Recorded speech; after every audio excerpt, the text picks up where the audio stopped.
और दोस्तों स्वागत हमारे YouTube channel target with SB classes में। दोस्तों बाल विकास एवं शिक्षण विधि से संबंधित महत्वपूर्ण 10 प्रश्न है। दोस्तों ये वीडियो दोस्तों आपका जो रीट का यानी कि राजस्थान का जो टेट होने वाला दोस्तों 27 फरवरी को, और जो बिहार की परीक्षाएं टेट के लिए होने वाली हैं, चाहे बिहार स्टेट की बात हो या बिहार टेट की बात हो, ठीक है, इस दोनों एग्ज़ाम के लिए ये वीडियो दोस्तों आपका 100% काफ़ी यूजफुल साबित होने वाला है। तो चैनल पे दोस्तों अगर पहली बार विजिट करें तो सब्सक्राइब कर लीजिएगा, और वीडियो अगर पसंद आता है तो इसको लाइक भी कीजिएगा और शेयर करना बिल्कुल भी ना भूलिए, ठीक है। तो आइए देखते हैं, शुरू करते हैं दोस्तों। पहला क्वेश्चन क्या है? विकास कभी ना समाप्त होने वाली प्रक्रिया है। ये सभी लोग जानते हैं कि विकास कभी समाप्त नहीं होता, ये हमेशा चलता ही रहता है। तो इसको किस सिद्धांत के अंतर्गत इसको रखते हैं? एकीकरण का सिद्धांत, अंतःक्रिया का सिद्धांत, निरंतरता का सिद्धांत, या फिर अंतः संबंध का सिद्धांत? ये दोस्तों आपका प्रैक्टिस सेट है, ठीक है। 10 में से कमेंट करके जरूर बताइएगा कि मेरा कितना प्रश्न इसमें से सही होता है। तो इसका जो राइट आंसर है दोस्तों वह है आपका निरंतरता का सिद्धांत, ठीक है। देखने से ही पता चल गया होगा कि जो निरंतर हमेशा चलने वाली प्रक्रिया होती है उसको विकास की प्रक्रिया कहते हैं, ठीक है। अगला क्वेश्चन है दोस्तों, संविधान के किस संशोधन से शिक्षा एक मौलिक अधिकार बन गई है? 76वां, 52वां संविधान संशोधन, 92वां, या फिर 86वां संविधान संशोधन?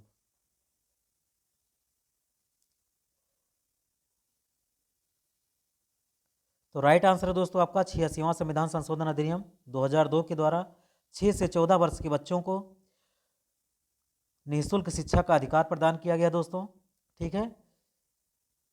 इसको आर्टिकल 21 का के तहत या 21A के तहत इसको रखा गया, ये भी आपको याद करना जरूरी है, ठीक है।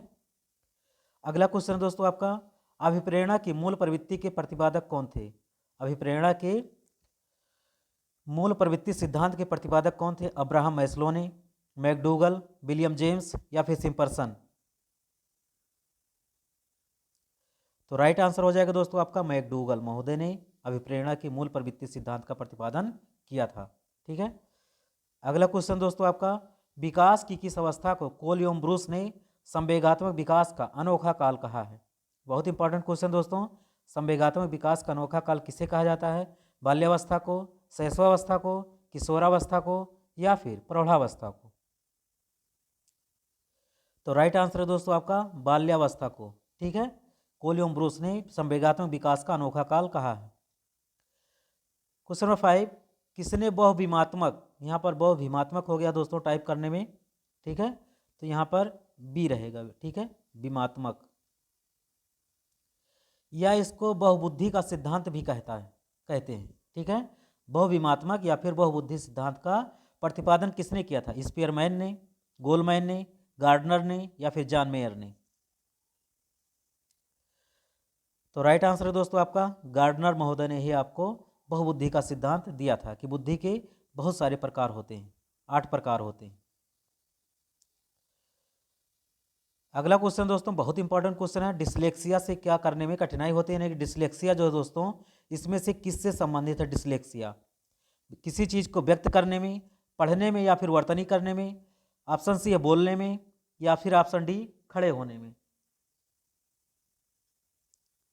तो डिसलेक्सिया जो दोस्तों संबंधित है आपका पढ़ने में या वर्तनी में करने में, उसको कठिनाई आती है और ठीक ढंग से पढ़ नहीं पाता व्यक्ति, ठीक है, तो उसी को क्या कहते हैं?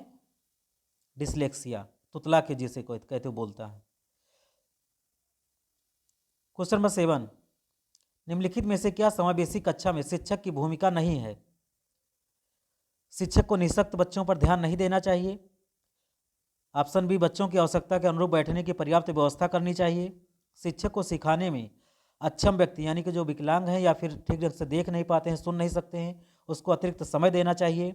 या फिर ऑप्शन डी, शिक्षक बच्चों को प्रोत्साहित करना चाहिए। शिक्षक को बच्चों को प्रोत्साहित करना चाहिए। तो इनमें से कौन सी भूमिका नहीं होनी चाहिए? तो आपका जो पहला आंसर हो जाएगा, ठीक है, ऑप्शन ए कि जो लिखा शिक्षक को निःशक्त बच्चों पर, यानी कि जो बच्चे ठीक से बोल नहीं पाते, सुन नहीं सकते हैं, ठीक है, तो ऐसे बच्चों पर ध्यान नहीं देना चाहिए, तो उस पर और भी ज़्यादा ध्यान देना चाहिए। समझ में आया? इसलिए ऑप्शन क्या हो जाता है आपका गलत हो जाएगा। क्वेश्चन नंबर 8, कक्षा में छात्रों को प्रश्न पूछने के लिए शिक्षक को क्या करना चाहिए? प्रश्न पूछने से रोक देनी चाहिए, या फिर प्रेरित करना चाहिए, या फिर हतोत्साहित कर देना चाहिए, या फिर ऑप्शन डी अनुमति नहीं देनी चाहिए? तो राइट आंसर हो जाएगा दोस्तों आपको प्रश्न पूछने के लिए बच्चों को प्रेरित करना चाहिए। ठीक है, तो आपकी भी नॉलेज बढ़ेगी और बच्चों को और भी अच्छे ढंग से क्या कर पाएंगे, बेहतर कर पाएंगे। ठीक है, तो प्रेरित करना चाहिए कि बच्चे प्रश्न पूछें, हतोत्साहित नहीं करनी चाहिए, मना नहीं करना चाहिए। क्वेश्चन नंबर 9, बच्चों को बुद्धि मुख्यतः किससे संबंधित है? बच्चों की जो बुद्धि है मुख्यतया किससे संबंधित है? यहाँ पर मुख्यतया कर लीजिएगा दोस्तों, मुख्यतया सामाजिक विकास से, शारीरिक विकास से, नैतिक विकास से या फिर भावात्मक विकास से। ऑप्शन बी राइट आंसर क्या दोस्तों आपका? ऑप्शन नंबर बी सही है, शारीरिक विकास से। किससे? शारीरिक विकास से। अगला क्वेश्चन है दोस्तों, निम्न में से किस सिद्धांत को पुनर्बलन का सिद्धांत भी कहते हैं? उद्दीपक अनुक्रिया सिद्धांत, शास्त्रीय अनुबंधन का सिद्धांत, क्रिया प्रसूत अनुबंधन सिद्धांत या फिर कोहलर का सूझबूझ का सिद्धांत या सूझ का सिद्धांत। तो राइट आंसर दोस्तों आपका क्रिया प्रसूत अनुबंधन का सिद्धांत, यही आपका क्या है, सही है। ठीक है, तो ये था दोस्तों आप सभी लोगों के बीच में महत्वपूर्ण प्रश्न। आई होप दोस्तों आप लोगों ने इसको पसंद किया होगा। यह दोस्तों आपका प्रैक्टिस सेट था, ऐसे हम रोज़ आपके लिए वीडियो लाते रहेंगे। ठीक है, चैनल पर पहली बार विजिट करें, सब्सक्राइब भी जरूर कीजिएगा। मिलते हैं दोस्तों अगले वीडियो में बहुत जल्द। Thanks for watching. जय हिंद।